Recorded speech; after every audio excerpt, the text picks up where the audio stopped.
We all think we're impervious. Nothing's going to happen to us. You're never going to be sick. I had a sore throat. I went to the doctor. He had a look, listened to my chest.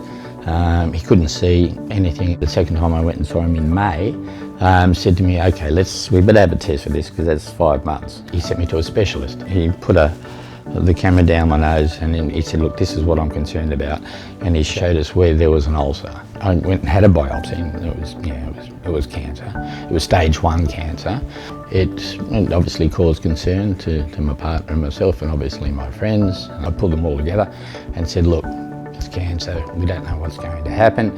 Chances are with the people and technology they've got today, I'm going to be able to get through it. So no, I don't want anyone crying, just get on with it. This cancer was cancer of the throat. It was situated next to my voice box. Obviously a very sensitive part of the body, a very important part because that's where food and air goes down. There was no operation involved. I obviously wanted to stay right away from an operation because it was so close to the voice box. And so it was 7 weeks of intensive radiotherapy and 7 weeks of chemotherapy. And they said, look, we normally take your teeth out because of the intensity of the radiation and things like that.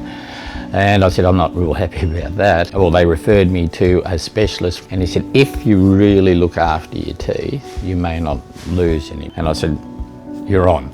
Basically, I was cleaning my teeth every day on the hour. I was washing my mouth out with bicarbonate of soda. I had 2 different types of toothpaste and I was putting mouth guards in at night with special fluoride. After the 7 weeks, I went and saw the dentist and he said I had next 0% of losing any of my teeth due to radiation, which was a great result. You're obviously scared.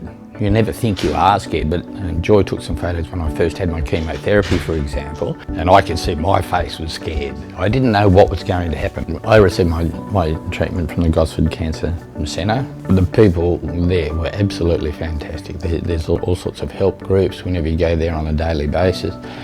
There's volunteers there. There was all sorts of awareness classes that you could receive, from psychological to your partner's psychological assistance to health classes, what may or may not happen to your body. What happens is, like I've got a peg in my stomach, the mechanical processes that involved in having a peg in your stomach, the nutritional aspects that you've got to look at, the professionalism of where I was treated. It started right from the volunteers that greet you at the door. People don't realise, the abilities of these people.